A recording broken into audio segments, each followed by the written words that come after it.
Untuk yang selanjutnya yaitu materi bab 3 terdapat 4 subbab, yaitu yang pertama pengertian auditing, kedua tujuan auditing, ketiga tahapan auditing, lalu yang keempat jenis opini audit.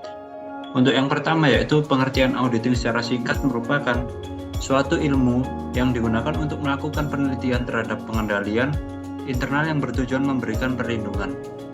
Lalu untuk tujuan auditing sendiri terdapat 6 tujuan. Yang pertama memastikan kelengkapan, kedua memastikan ketepatan, tiga memastikan eksistensi, yang keempat untuk membuat penilaian, yang kelima membuat klasifikasi, dan yang terakhir yaitu membuat cut-off. Lalu di tahapan audit sendiri terdapat 4 tahapan di dalam audit. Yang pertama yaitu penerimaan dalam perikatan audit, yang kedua pelaksanaan pengujian audit, lalu untuk yang ketiga terdapat perencanaan proses audit, dan yang keempat yaitu pelaporan audit. Yang terakhir yaitu untuk jenis-jenis opini audit terdapat 4. Yang pertama yaitu opini wajar tanpa pengecualian, lalu yang kedua opini wajar dengan pengecualian, yang ketiga opini tidak wajar, dan yang terakhir yaitu opini tidak menyatakan pendapat. Untuk yang bab selanjutnya akan dijelaskan oleh rekan saya.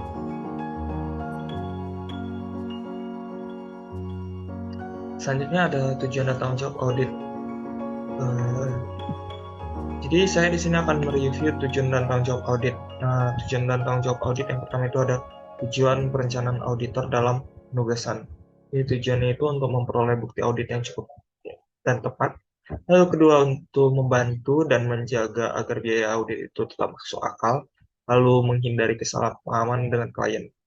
Selanjutnya itu ada persyaratan etika yang relevan, di mana persyaratan etikanya itu yang sudah dibahas bab sebelumnya, tapi di sini akan diulang, yaitu ada kompeten, di mana jika auditor itu berkompeten, maka akan dilanjutkan dalam penugasannya. Tapi kalau misalnya dia tidak eh, memiliki mutu atau tidak bisa dalam mengaudit gitu, dia maka perikatan akan dibatalkan.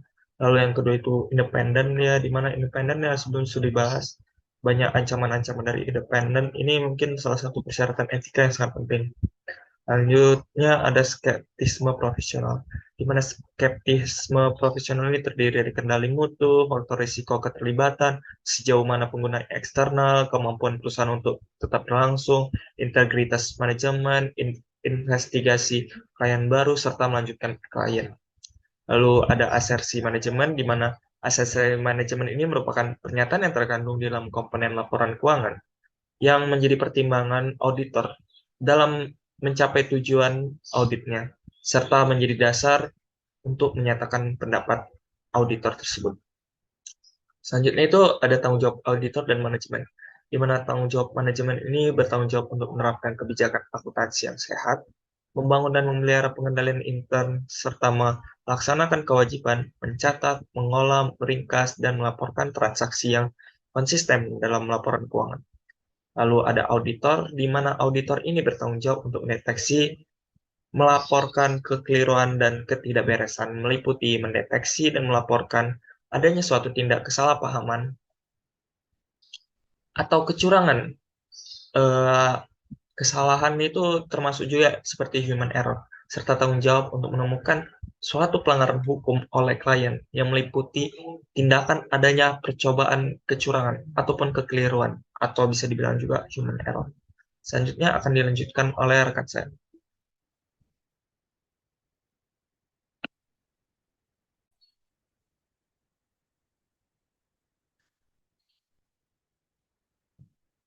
Saya Muhammad Sofi, NPM 21013010218, akan mereview bab 5 mata kuliah pemeriksaan akuntansi 1 mengenai memahami risiko audit. Pada bab 5 ini yang kita pelajari yaitu yang pertama ada risiko audit. Auditor menerima beberapa tingkat risiko atau ketidakpastian dalam menjalankan fungsi audit. Karena penilaian risiko adalah masalah penilaian profesional, bukan pengukuran yang tepat. Menanggapi risiko ini dengan benar sangat penting untuk mencapai audit berkualitas tinggi. Yang selanjutnya yaitu ada hubungan antar unsur risiko. Selain memodifikasi bukti audit, ada dua cara lain yang dapat digunakan auditor untuk mengubah audit untuk menanggapi risiko. Yang pertama itu ada penugasan mungkin memerlukan staf yang lebih berpengalaman. Yang kedua, perikatan akan ditinjau lebih hati-hati dari biasanya. Selanjutnya, model risiko audit. Model risiko audit ini merupakan model perencanaan, oleh karena itu penggunanya terbatas dalam mengevaluasi hasil. Tidak ada kesulitan yang terjadi ketika auditor menyusun rencana bukti dan menyimpulkan bahwa penilaian masing-masing risiko adalah wajar atau lebih baik dari yang diperkirakan semula. Auditor akan menyimpulkan bahwa cukup tepat bukti telah dikumpulkan untuk tujuan audit yang terkait dengan akun atau siklus tersebut. Selanjutnya yaitu ada strategi audit awal. Dalam mengembangkan strategi audit awal untuk asersi-asersi, auditor merumuskan 4 komponen. Yang pertama itu penetapan tingkat risiko pengendalian direncanakan. Yang kedua, luasnya pemahaman atas struktur pengendalian intern yang harus dicapai. Yang ketiga, pengujian pengendalian yang akan dilakukan dalam penetapan risiko pengendalian. Dan yang terakhir yaitu tingkat pengujian substantif direncanakan yang akan dilakukan untuk mengurangi risiko audit pada tingkat rendah yang sesuai. Selanjutnya yaitu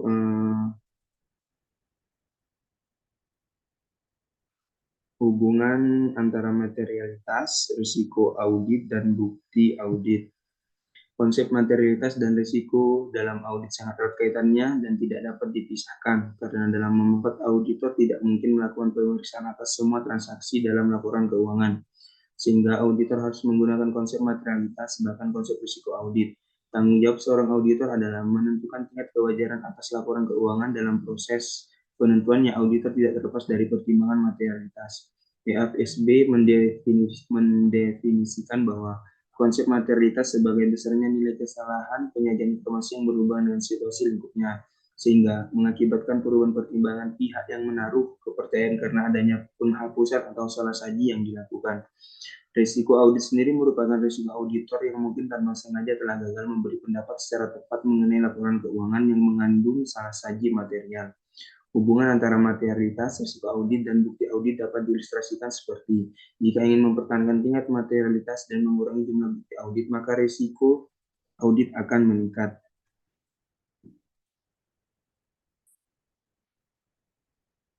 Yang selanjutnya yaitu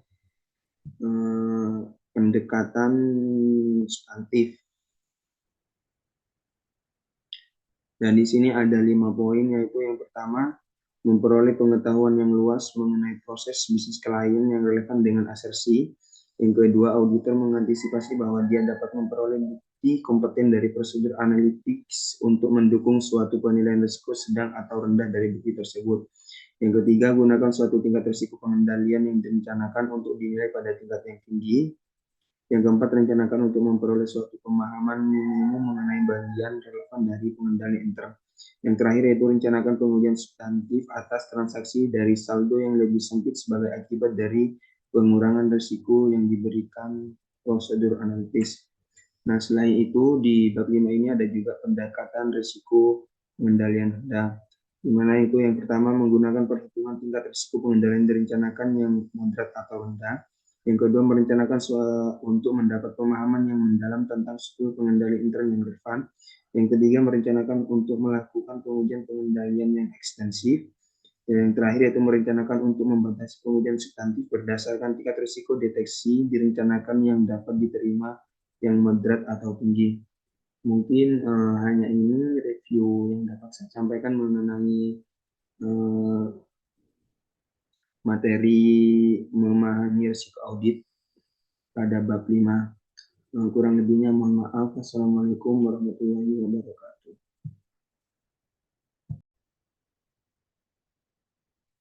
Baik, selanjutnya saya akan mereview materi minggu ke-6 yang berjudul Risiko Kecurangan dalam Pelaporan Keuangan.